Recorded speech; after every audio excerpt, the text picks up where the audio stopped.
Assalamualaikum warahmatullahi wabarakatuh. Konco-konco Web TV, kembali kita bersua di kesempatan kali ini dan telah hadir di studio Ustadz Irfan. Assalamualaikum Ustadz. Waalaikumsalam warahmatullahi wabarakatuh.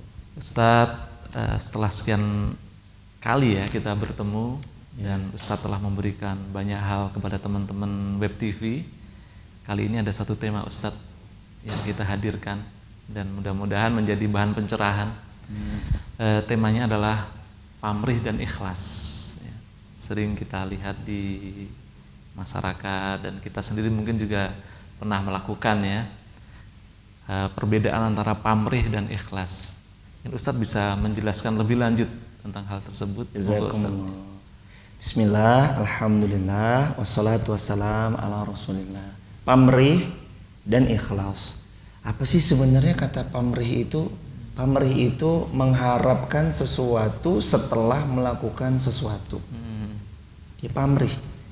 Dia mengharapkan untuk mendapatkan misalnya pujian setelah dia membelikan sajadah musola. Dia mengharapkan mendapatkan sebuah sanjungan sesudah dia membelikan sebuah toa masjid atau apa dan sejenisnya, misalkan katakanlah demikian. Terus sekarang bedanya apa sih pamrih sama ikhlas?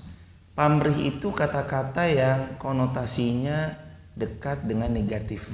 Kenapa saya katakan dekat dengan negatif? Orang yang sering dikatakan, oh jangan pamrih dong, jangan pamrih itu.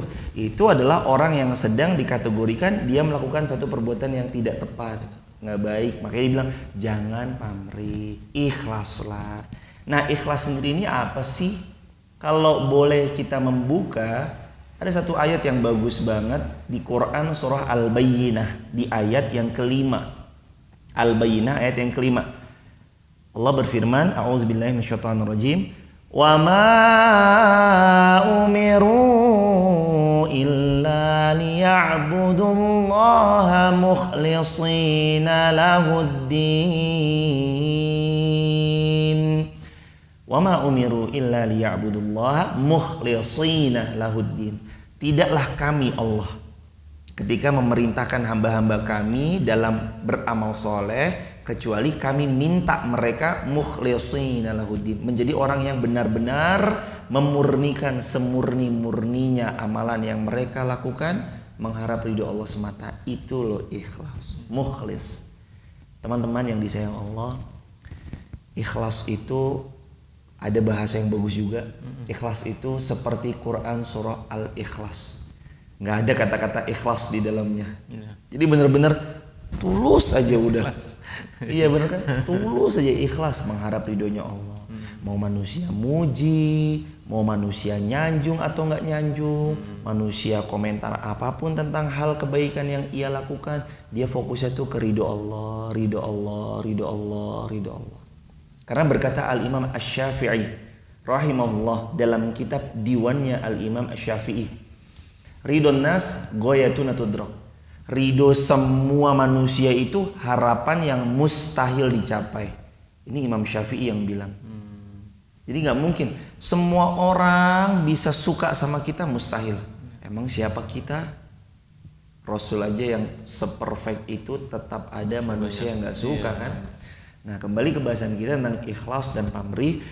Harus bersikap seperti apa Ustadz dihadapkan kepada kedua pilihan. Ikhlaslah dalam beribadah. Kalaupun mau pamrih, hanya pamrihlah mengharap surganya Allah. Jadi kan dia sebenarnya intinya sama aja yang diucapin tadi. Pamrih mengharap surganya Allah. Loh, emang boleh ya ibadah itu berharap surga? Bukan boleh lagi, itu Allah yang merintahin. Kenapa selama ini kita mau sholat? Kenapa selama ini kita mau ngeluarin zakat bagi yang sudah sampai batas nisab dan haul? Kenapa kita mau jauh-jauh pergi umroh, ngeluarin uang banyak-banyak buat haji? Itu semua kan karena buat dapat surga, ya kan? Dan Allah memang menjanjikan itu. Sebagaimana Rasul bersabda, al-hajjul mabrur laisa lahul jaza ilal jannah. Haji mabrur itu nggak ada balasannya kecuali surga. Jadi hamba Allah tuh boleh pamrih, tapi pamrihnya hanya mengharap surganya Allah. Kalau kepada manusia nggak ada urusan. Nabi itu pernah bilang begini, Shallallahu Alaihi Wasallam. Sayyidina Rasul pernah bilang, mali walid dunia. Urusan saya sama dunia itu apa sih? Nggak ada urusan apa-apa. Ma'ana wad dunya illa karakibin istazalla tahta syajaratin summa raha fatarakaha. Aku permisalannya dengan dunia itu seperti pengembara yang lagi duduk istirahat di depan atau di bawah pohon yang rindang, summa raha fatarakaha, kemudian aku melanjutkan perjalananku. Maknanya kata nasihat guru-guru kita, urip iku mung mampir ngombe. Ya udah, cuma numpang minum. Amalan yang terbaik yang akan kita perbuat hari ini, amalan yang baik yang kita perbuat hari ini akan kita tuai di kemudian hari. Jadi buat apa pamrih kalau kepada manusia nggak ada manfaatnya? Mending ikhlas, hanya mengharap ridho Allah Azza wa Jal. Pamrihnya, ya Allah masukkan hamba ke surga. Jadi dia berbuat amal soleh, ya Allah hadiahi perbuatan soleh hamba yang hamba lakukan dengan surga. Dia tuh goals, life goalsnya tuh surga, surga, surga, surga, surga. Itulah life goalsnya seluruh manusia harusnya. Terima kasih Ustadz. Ini sebuah masukan yang sangat menarik sekali buat kita ya, teman-teman Web TV. Jadi ketika kita ikhlas karena Allah Subhanahu wa taala, saya yakin kita dapat dua. Yang pertama tentunya keridhaan dari Allah. Benar. Dan hablum minan nas juga pasti Allah akan limpahkan kepada kita. Kalau kita mau dapat dua, ikhlaslah. Segala sesuatu itu kita serahkan kepada Allah Subhanahu wa taala. Kita jangan kita sandarkan ya untuk manusia atau makhluk Allah yang lain. Ya, karena siapa yang berharap kepada manusia, niscaya ia akan kecewa, dan siapa yang menggantungkan harapannya hanya kepada Allah semata, niscaya ia akan membawa pulang yang bernama bahagia. Jadi gantungkan harapan hanya pada Allah, dialah zat yang tidak akan pernah menyia-nyiakan hamba-hamba yang berharap kepadanya.